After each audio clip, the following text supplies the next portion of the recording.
Welcome to week 2 of the Logjam. Season 4, Darren, how you been? I've been doing well. You know, I think if any of you are Cardinal fans, you are riding on cloud 9 this week. Yeah, we usually start the pod with the game of the week. The game of the week happened in Tennessee. What an effort. Yeah, I know it completely caught me off guard. I drink the Kool-Aid every year, but going into Tennessee to see Derrick Henry, Julio Jones, Ryan Tannehill, A.J. Brown, I definitely thought that they switched uniform. I didn't know what happened, but I think I was watching the other guys. I was watching Chandler Jones and J.J. Watt, and maybe not Collins so much, but Buddha and Murphy.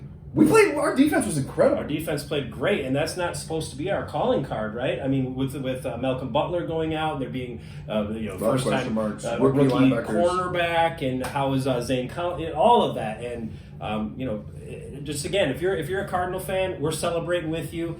I'm not going to say anything past. We've all learned this lesson, but.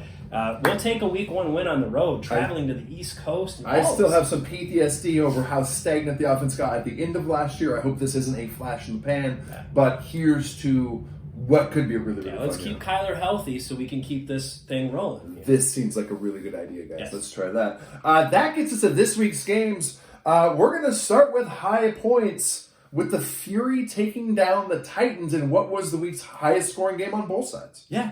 And I would think, I didn't do the math, but I would think, like you just said, if you took both teams and totaled the points, that they scored the most points collectively of any game. I'm just guessing that right now, but with Bettor's total, I'm sure we're pretty safe. And it's 100% of the losers. Only Merci Beaucoup with 139 scored one more than it was. It was a good effort. It's tough to score 138 points in this league and lose. Oh man, and I've done that. I know how it feels, and it is it makes you want to puke. So I know over in Poway right now, they probably had a little indigestion last week. But at the same time, you're looking at your team and you're saying, hey, we produce, and we're not going to run into the Fury or a buzzsaw every week. So, he avoids injuries. He gets his Austin Eckler playing. And 7 of 9 guys scoring double digits for Titans. On the Fury side, we might be looking at a buzzsaw? Well, when you have Tyreek Hill and you have Travis Kelce and you have Patrick Mahomes, I think any week that this team could be a buzzsaw. At that same time, any time that offense doesn't click, this could be a dud.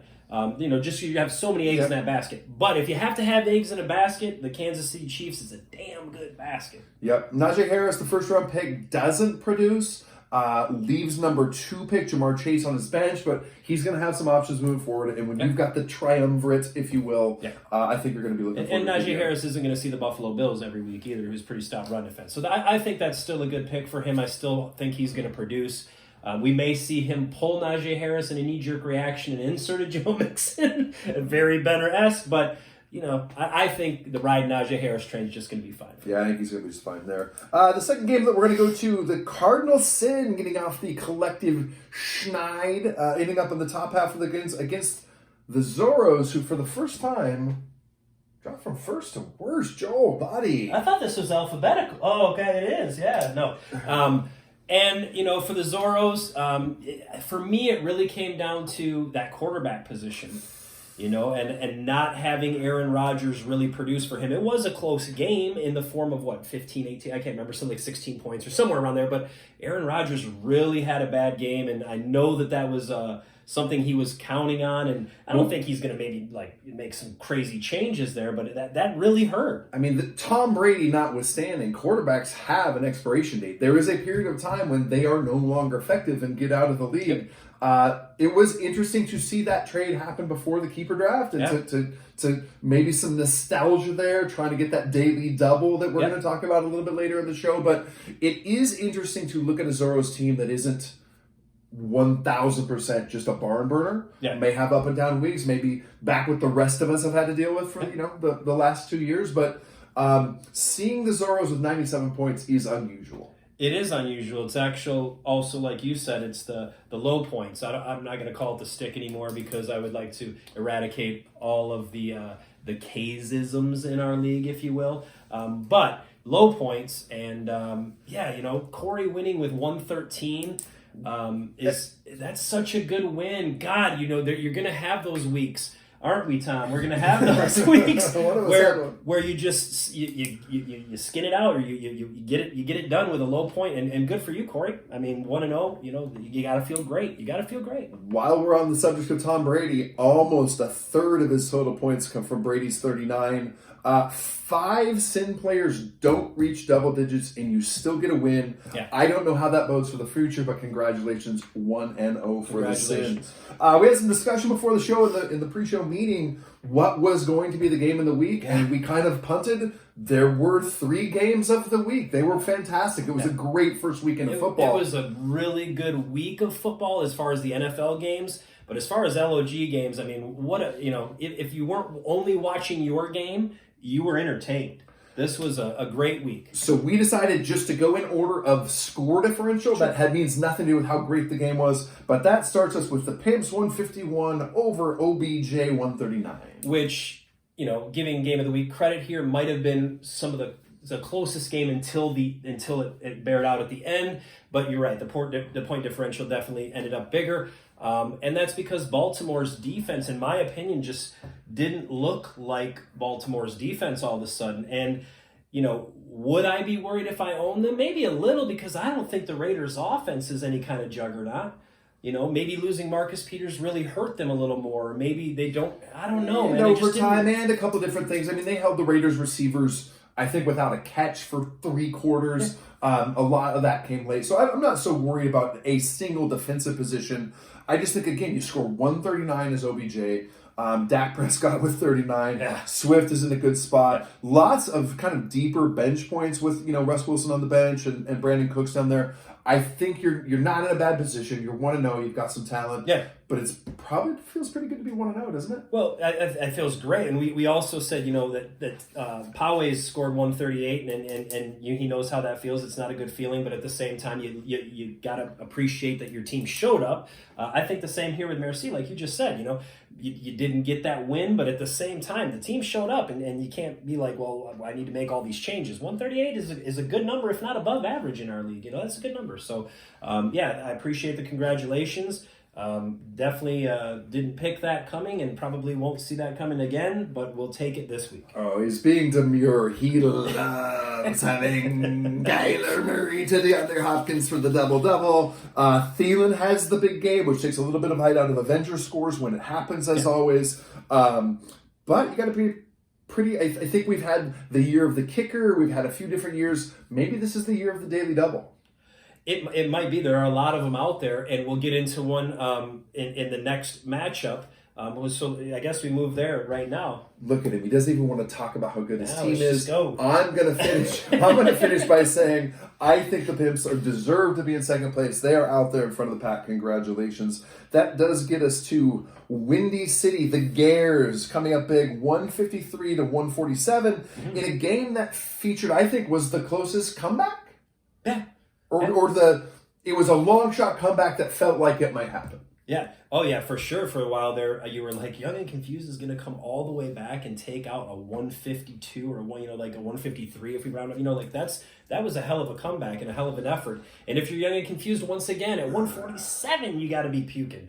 But you also got to be excited. Your team produced, and you're not going to run into a 152 every week. So I would be happy if I was him. Not 0-1, but I'd be happy with my team's output and understand that moving forward, I'm competitive. I think you're less excited having receivers put up 6 and 12 respectively, with a couple of 22s, 18s, 14s, the points that could have made the difference on your bench. That being said, how do we feel about the Scoregasm's third highest points of the week? The guy had a great draft. He's put quality on his team. He made a good trade as far as, criticized by getting rid of a 15th round Rodgers to move up to get Amari Cooper. But if you look at the point difference there, it's already been a big win as far as that trade. I will say that last week we talked about having, again, like all these guys from one team on your team. There's only one ball guy. We talked about Billy with the Chargers before. And then I started to rethink this. I really did. I said, well, maybe this is the wave of the future. Maybe finding an offense like the Chiefs, like the Cowboys, like an offense that is capable of putting up maybe the Cardinals, but putting up an immense amount of points. Maybe the Jets. maybe not. Probably But not. having a team that has all of these weapons, if there's only one ball to go around, does that really make sense though? Because somebody's going to score on these offenses, and if you have both receivers and the running back, one's going to go for 40. Maybe he didn't get enough out of Zeke, but he got enough out of the other two that Zeke doesn't matter. He does. In fact, he had two keepers score combined 6.18 points. That isn't awesome, but there is enough depth there that shouldn't necessarily be concerned. Ezekiel Elephant going forward will be someone to watch. Yeah. I'm not sure. Oh, I'm sure that in the near future, if it doesn't get better, you're going to be hearing about how awesome the elephant is and how you should be. It's just this. I'm sure you're going to be getting pitched about the elephant. Trust me. All right, that takes us to the last game. A little bit of a bare knuckle scramble it out. Yes. Sure, we only got to 110 and 108 respectively.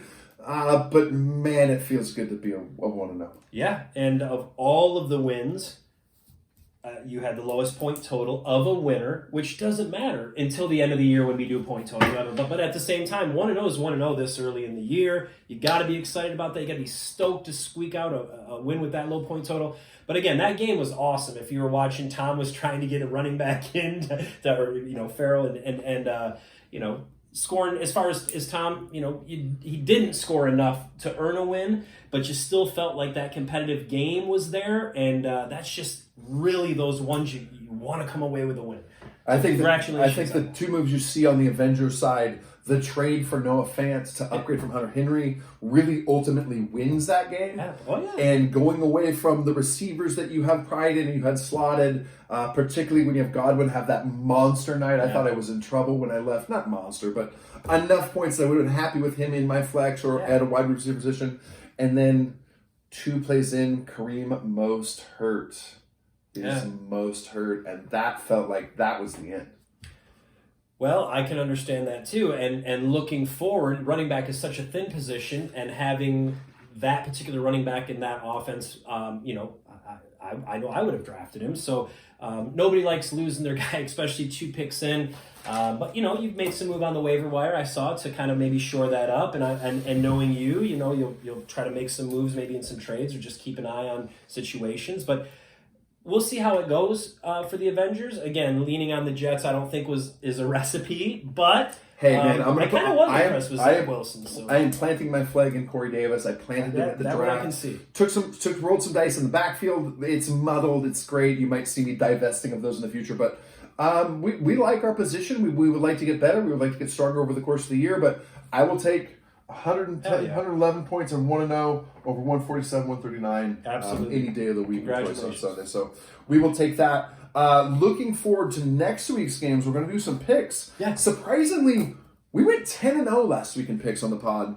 That is surprising because last year we did really well too. But to start out the year, just foreseeing what's going to happen and it come to fruition, If you're sitting there and you're not hearing your team's name called right now, I would get ready to just mark 1-1.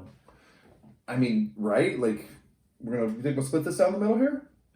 I think we'll do pretty well this week. I think this week's maybe even a little easier to pick than last week. We'll see, because you've seen some things. Last week you're going in blind, like I don't know, they had a good draft, but at least this week there's been some injuries, there's been some waiver wire additions. I think this is going to be a little bit of easier week. We'll see. All right, we'll see. Well, we are going to start in your backyard. Yeah. The Gares, the Scoregasms, with a big marquee 2-0 matchup of the week. Who do you like? Well, we finally get to come back home, and we're excited to be in our stadium. We'll be rolling out, a full crowd, so we're excited about that.